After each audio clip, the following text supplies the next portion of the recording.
Presentation 10 is the final presentation in Understanding Business. It's about decision making and the role of the manager. So what we're going to be doing here is we're going to look at the different types of decisions that managers can make. We're going to look at the structured decision making model called the SWOT Analysis. We're going to describe the factors affecting quality decisions being made. We're going to look at the role of a manager in an organisation and distinguish between different types of leadership. Now this comes up again under HR, but we tend to do it here because we're talking about management, but it will be discussed again under HR. So by the end of this, we'll know about all the different types of decision made by managers. We'll be able to explain the use of a SWOT analysis.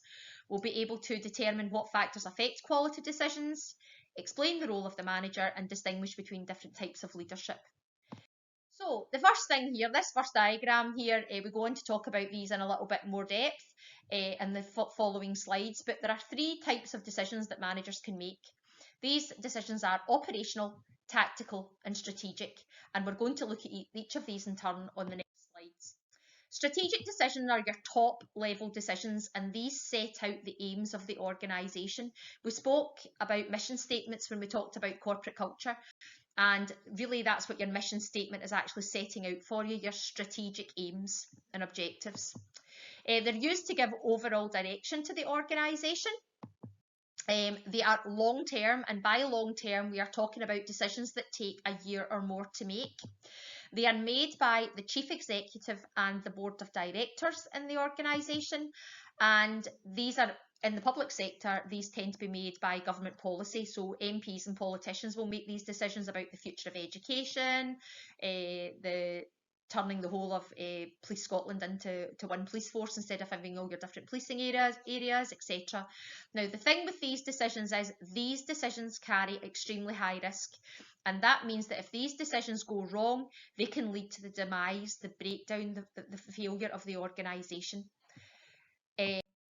Tactical decisions are the decisions that we actually take to set out how our strategic decisions are going to be achieved. So I always look at it as a football match. Your strategy is to win the match, and the tactics would be the way that you are going to achieve that goal, i.e. winning the match. So tactics would be how you would get there. So these actually help you. They're like a stepping stone to enable you to get to your strategic decision. They're made by middle level managers, for example, departmental managers, etc. They describe how resources are going to be brought together and used, for example, and they'll set targets for each individual department. As I said, they're stepping stones to the strategic decision. Now, what's really important to note here is that these decisions are made over a period of weeks and months, and they still do carry some level of risk. They could be costly if they go wrong, but they don't necessarily lead to the failure of the organisation. And they're always under review, these types of decisions, and they can be amended as your strategic decisions are in operation. Your operational decisions are your day-to-day, they're short-term, day-to-day decision making. They are made by your lower level managers. In fact, everybody in the organisation will make operational decisions. We all make decisions on a day-to-day basis in our jobs. It could be, for example, the level of staffing required if someone phones in sick. It could be the amount of stock you require for production that day. These decisions require minimal risk and will have very little effect on your business if things go wrong. Now, what I would say here is if you're going to answer a question on decision making in an exam, it could be, or normally is, a distinguish question, which would distinguish between two types of decisions. And the best way to do this when you're doing your distinction is think about the purpose of the decision, what it's used for. Think about the time scale. Is it over a year? Is it weeks and months? Or is it daily? Think about who makes them. Remember, that would be your chief executive and your board for your strategic. Your tactical would be your departmental managers, and really everyone makes your operational decisions and the risk involved. Heavy risk for your strategic, it could lead to the failure of the business. It could be costly for your tactical, but not necessarily lead to the demise of your business. And for operational decisions, there's a minimum risk involved, and that's the best way to answer that question for the two types of decisions that you're given.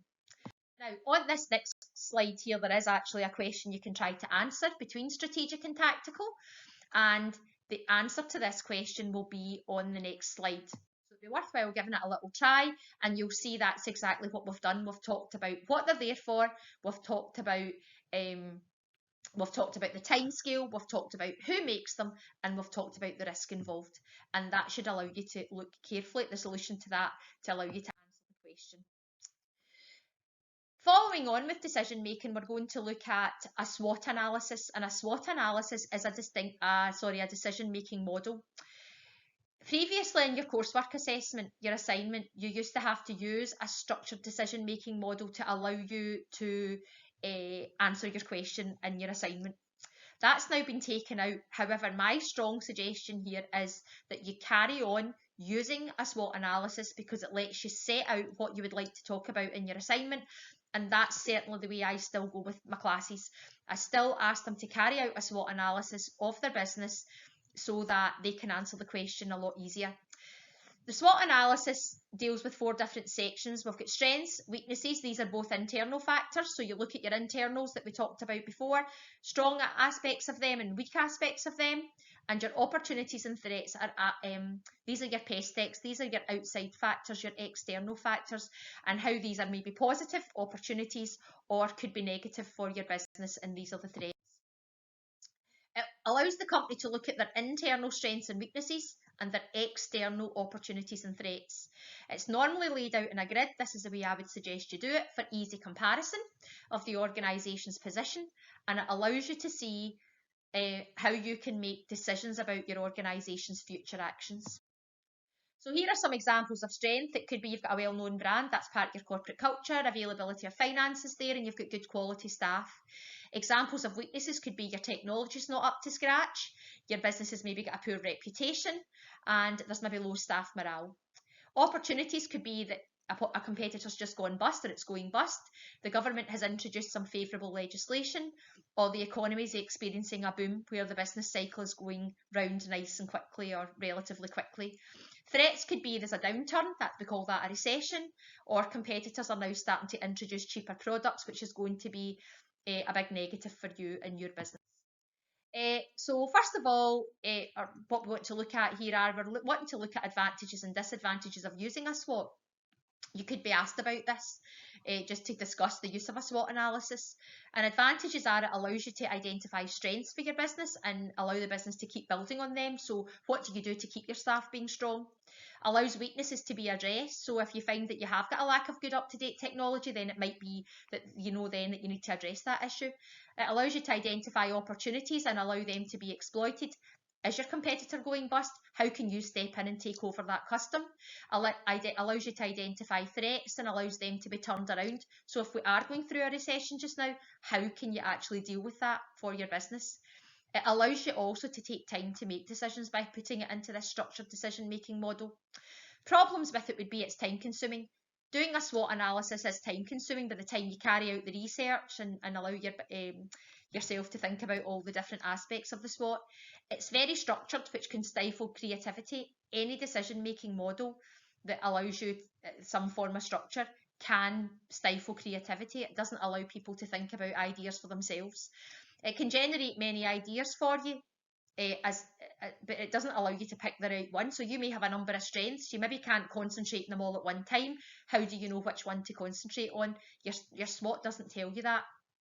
Your chosen decision might not be good enough.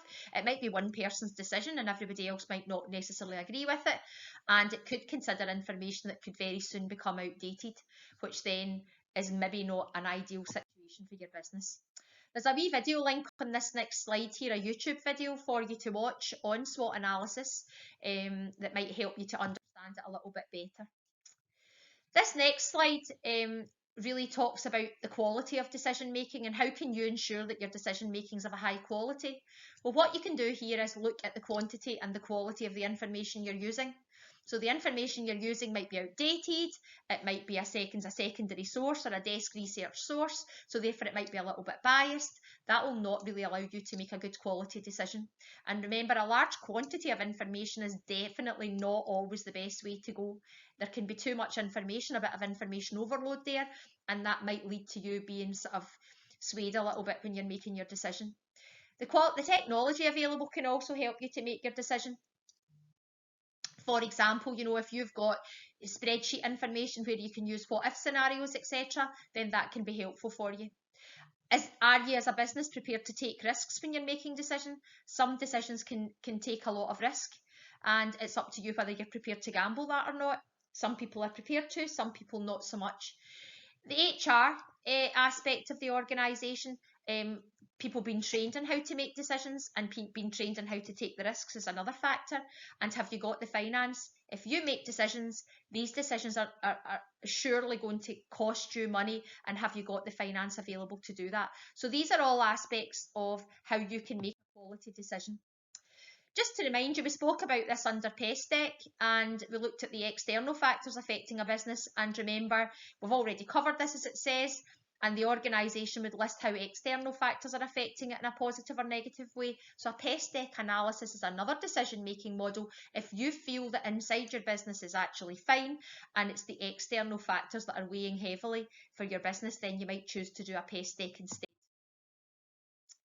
A popular question that's been coming up from SQA is evaluating decisions, and managers really have to look at, has the decision been effective? Anybody who does something, who makes a decision, should really evaluate and check that the decision has had a good outcome. And one of the ways that there are a number of ways, that you can do this. So for example, have you had increased profits or increased sales as a result of carrying out that decision? Has staff absence gone down? Have you had good feedback from customers and good feedback from your staff? Has your market share gone up? Has your output, have you managed to increase productivity, increase output, and have your costs gone down? These will not necessarily all affect a business, but these are ways in which businesses can evaluate whether their decision has been successful or not. We're now going to look at the role of the manager. This is another question that can come up, and you will find that it could come up regarding, for example, decision making. It could come up, for example, in dealing with financial aspects like preparing budgets, etc. And the role of the manager is actually learned in a very easy way.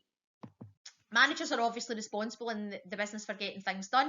It involves things like delegation. Managers can't do everything themselves, so it might be that they maybe have to pass on responsibility to others, especially if they're in a flatter structure where they have far too many staff to get round and to see that they're doing okay. Then it might be they have to delegate some of their work. Managers, remember, act on behalf of the owners, and they are accountable to shareholders in limited companies. They set objectives for the organisation and try to achieve them. So managers play a very big role in the business. Now, the role of the manager is learned by using this mnemonic here called POCIDM, and it stands for planning, organising, the 3 C's, commanding, coordinating and controlling, and delegating and motivating. Apologies, these seem to be round the wrong way, and they don't really spell POCIDM that way, but that's what POCIDM stands for. So what we're going to do now is we're going to look at what these mean in a bit more depth, and this is where it would come into your exam question if you were asked to describe the role of a manager. They're not just looking for you to say planning, organising and so on, they're looking for you to give a little bit more depth on each one. So planning is thinking about the future, looking ahead and setting your aims and your strategies for your business. Organising is making arrangements for all the resources in the organisation to be in the right place at the right time. So have you got the resources available to carry out that decision? Have you got enough staff? Have you got enough equipment, etc.? Commanding sounds a little bit strong, but it's really just instructing others as to what their duties actually are in the organisation. Coordinating is making sure that all of your resources, your factors of production, if you like, are all coming together to fit into the task in the organisation, and that all your departments are working together, all coordinated. Controlling is really making sure things are carried out according to plan by constantly monitoring them and evaluating. Okay, and then more recently, Henry Fayol actually introduced the POCCC, the first 5 aspects of this role of a manager, and more recently delegating and motivating have been put in here because they're really important. They're really important functions of a manager. And delegating, as we've said, is making subordinates responsible for tasks and giving them some authority, as I said, especially if you're in this flatter structure. And motivating is a manager's job because you've got to encourage your staff to carry out their tasks effectively, introducing teamwork, empowering them, allowing workers to have a bit of participation in decision making, and any other sort of things that we can think of. You're giving them praise. All of these things are really important. Now, this is the little section here that's going to be covered again under HR, but I think because we're talking about managers, it's quite important to just kind of go over this just now. And we're looking at leadership styles here, and there are 3 main leadership styles. These are autocratic, democratic, and laissez-faire. And what we're going to do now is we're going to look at each one of these in a bit more depth. Autocratic leadership is where leaders make decisions without consulting their staff. It's sometimes appropriate when decisions have to be made quickly. However, this kind of leadership can make employees feel they're not very valued, and they tend not to be as motivated in the organisation because they don't really feel part of it, and it can affect productivity and efficiency. Moving on, democratic leadership. Well, we live in a democracy, so we know that's all about voting and having a say, etc. These leaders make the final decision. However, staff are given an inclusion, if you like, in the decision-making process. It tends to encourage creativity, and people tend to be highly engaged because they know that they've been part of the decision that's been made. As a result of this, you tend to find employees have got high job satisfaction and high productivity. However, what I will say is decision-making tends to be a bit slower. The final style of leadership we've got here is laissez-faire, and this leadership, it really is French to mean to leave you to do, and it really means that employees are given freedom in how they do their work and how they set deadlines. Managers will provide support with resources and advice if required, but employees are pretty much given a task and they're allowed to do it in their own way. It does lead to high job satisfaction, but you are relying on your staff members to manage their time well, because otherwise the time could be wasted and the task isn't completed.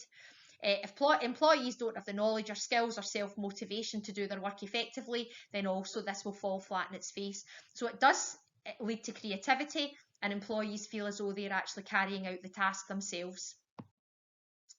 Once again, we've got a wee link here, a wee YouTube video link to leadership styles, which you might find interesting. And finally, the very last slide here is about ICT and decision making. ICT, we sort of mentioned that earlier on when we talked about how to make good quality decisions, and we talked about ICT. I mentioned their spreadsheets. Spreadsheets allow you to use these what if scenarios. What if we change the price of the product? How would that affect our profits? By changing figures in your spreadsheet, then you can find other outcomes. Databases will allow you to search for information quickly to allow you to make your decisions. You can get quick responses from employees or customers or whatever from email. You can use attachments to attach any important information they might need to allow them to make their decision. The internet provides us with a vast quantity of information. Remember, a lot of it is secondary information, so you've got to be careful that you're using good quality information from the internet.